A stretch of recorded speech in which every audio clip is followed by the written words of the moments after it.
In fact मैंने अगर ठीक देखा तो शायद सोमनाथ से भी आगे चल रही है आम आदमी पार्टी। सोमनाथ एक्सपेक्टेड लाइन पे, क्योंकि सोमनाथ में जो आम आदमी पार्टी के कैंडिडेट हैं जगमल वाड़ा, वो बेसिकली एक स्ट्रॉन्ग कैंडिडेट थे और पिछले 6 महीने से लगातार प्रचार कर रहे थे। और सबसे बड़ी बात यह कि पुराने भाजपा ही हैं और बीजेपी को काफ़ी हद तक डेंट कर सकते थे, बीजेपी भी मान रही थी।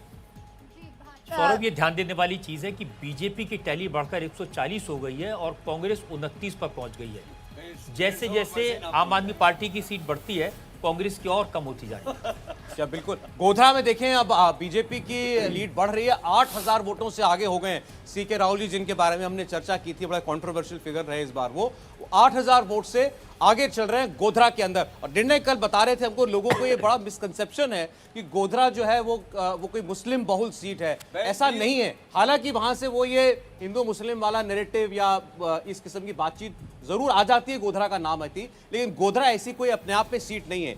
8000 से आगे निर्णय है। बिल्कुल। क्या आप स्टैंड अप इंडिया योजना के तहत 1 करोड़ का लोन लेकर अपना खुद का बिजनेस शुरू करना चाहते हैं? तो फ्रीडम ऐप को डाउनलोड करें और इसकी पूरी जानकारी अभी प्राप्त करें। ये होगा बिकॉज देखिए, मैं आपको एक बात बता दूं, गोधरा से नैरेटिव जरूर सेट होता है 2002 की वजह से, लेकिन गोधरा में अगर आप देखें तो मुस्लिम प्रतिशत जो है वोट्स का, वो 25% से ज़्यादा नहीं है। प्रभाव डाल सकते हैं लेकिन डिसाइडिंग फैक्टर नहीं है। वहाँ पे डिसाइडिंग फैक्टर है क्षत्रिय वोट और ट्राइबल वोट, और वो हमेशा से सीके राहुल जी को पर्सनली काफ़ी फेवर करते रहे। हिमाचल में एक्सपेक्टेड लाइन पे जो वीरभद्र के बेटे हैं विक्रमादित्य सिंह, शिमला रूरल से दूसरे राउंड की मतगणना के बाद 1900 वोटों से आगे चल रहे हैं। 1900 वोट से आगे चल रहे हैं। आप क्या सेफ मार्जिन समझते हैं किसी कैंडिडेट के लिए हिमाचल में? छोटी कॉन्स्टिट्यूएंसी होती है। देखिए, जहां तक देखा जाए तो विक्रमादित्य जी सीट निकाल लेंगे, ये तो है।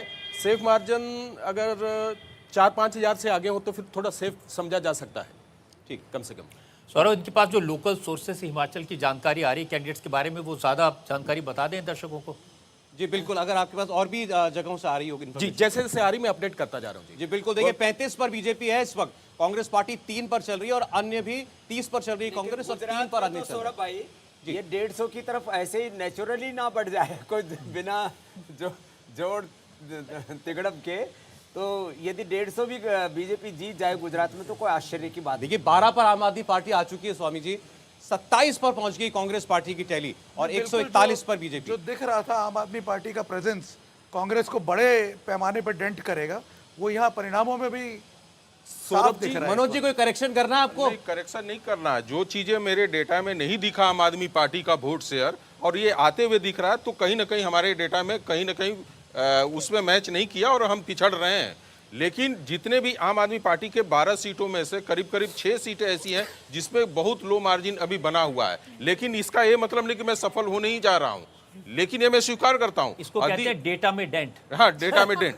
जी, मैं इसको स्वीकार करता हूँ। सौरभ जी, हिमाचल से जो मंत्री फॉरेस्ट मिनिस्टर हैं जी, वो उनकी सीट बदल दी गई थी नूरपुर से फतेहपुर कांगड़ा जिले में, तो वो पीछे चल रहे हैं फिलहाल। वहाँ जो भाजपा के बाकी उम्मीदवार हैं, उनको जितनी वोट मिले हैं उससे ज्यादा वोटों से वे पीछे चल रहे हैं। तो क्या आप स्टैंड अप इंडिया योजना के तहत 1 करोड़ का लोन लेकर अपना खुद का बिजनेस शुरू करना चाहते हैं? तो फ्रीडम ऐप को डाउनलोड करें और इसकी पूरी जानकारी अभी प्राप्त करें। कहीं कहीं बागी जो है फॉर्मर एमपी हैं कृपाल परमार, वो उनको नुकसान पहुंचा रहे हैं। लेकिन हिमाचल में जितने बागी हैं, बीजेपी को ही बताया जा रहा है ज्यादा नुकसान हो रहा है, अगर जरूरत पड़ती है तो ये किस ओर जाएंगे? और निश्चित तौर पर नंबर्स जिसके पास ज्यादा रहे उसके पास जाना चाहेंगे वो, ताकि सरकार में वो शामिल हो। और रीजन के हिसाब से बनाएगा उसके साथ चले जाएंगे जी। और रीजन के हिसाब से सौरभ अगर समझे तो कांगड़ा रीजन आमतौर पे हिमाचल प्रदेश में परिवर्तन की ध्वनि को बढ़ाता है। इस बार उसमें लगभग 15 विधानसभा सीटें आती हैं। इस बार बीजेपी की पूरी कोशिश थी कि कांगड़ा रीजन में अच्छा किया जाए और इसलिए अपनी ताकत उन लोगों ने सबसे ज़्यादा वहाँ पे लगाई है। कांगड़ा और मंडी दो अगर रीजन को देखें तो लगभग 25 सीटें हो जाती हैं विधानसभा की। 35 के बहुमत में 25 सीटें अगर 2 रीजन से आए तो आप अंदाजा लगा सकते हो कितना महत्वपूर्ण होता है। शिमला रीजन में बीजेपी ऑलरेडी अच्छा नहीं करते रही है क्योंकि वो वीरभद्र सिंह का इलाका रहा है। तो बिलासपुर, मंडी, कुल्लू, इन सारे इलाकों में बीजेपी ने इस बार अपनी पूरी ताकत लगाई है।